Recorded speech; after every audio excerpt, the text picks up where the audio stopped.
രാവിലെ ഇതുവരെ കൊട്ടാരത്തിലാണ്, പ്രചാരക വൃന്ദങ്ങളാണ്, അമ്മമാരാണ്.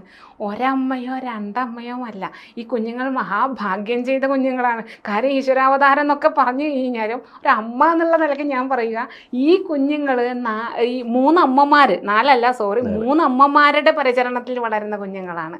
3 അമ്മമാരും ഞാനോ നീയോ എന്നും പറഞ്ഞ് മത്സരിച്ചിട്ടാണ് ഇത് എൻ്റേത് നിൻ്റേതെന്നുള്ള ഭേദം അങ്ങനെ അവർ തന്നെ മറന്നുപോയി എന്നുള്ളത്. അതുപോലെ ഈ 3 അമ്മമാരാണ് ഈ കുഞ്ഞുങ്ങളെ വളർത്തുന്നത്. അപ്പോൾ ഈ 3 അമ്മമാരുടെ മടിത്തട്ടിൽ നിന്നാണ് ഈ മഹർഷി അറിയാലോ, ലൗകിക എല്ലാത്തിനോടും വിരക്തി വന്ന പരുക്കനായിരിക്കും.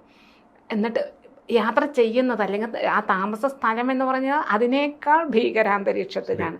ആ ഒരു അന്തരീക്ഷത്തിൽ ആ രാത്രി പുലർന്ന് ഉറങ്ങിയിരിക്കാം കുഞ്ഞുങ്ങൾ. കാരണം കഥ പറഞ്ഞുറക്കി, ഈ കുഞ്ഞുങ്ങളെ കഥ പറഞ്ഞുറക്കി വിശ്വാമിത്ര മഹർഷി. എന്നിട്ട് നേരം പുലരുമ്പോൾ ഇവരെ വിളിച്ചുണർത്തുന്നത് കൗസല്യ സുപ്രജ രാമ പൂർവാ സന്ധ്യാ പ്രവർത്തതേ ഉത്തിഷ്ഠ നരശാർദൂല ത്രൈലോക്യം മംഗളം കുരു. ഇതിനേക്കാൾ വലിയൊരു വാത്സല്യം, ഇതിനേക്കാൾ വലിയൊരു തത്വം കുഞ്ഞുങ്ങളിലേക്ക് ഇനി എത്തിക്കാൻ പുതിയ വാക്ക് കണ്ടുപിടിക്കാൻ പറ്റില്ല.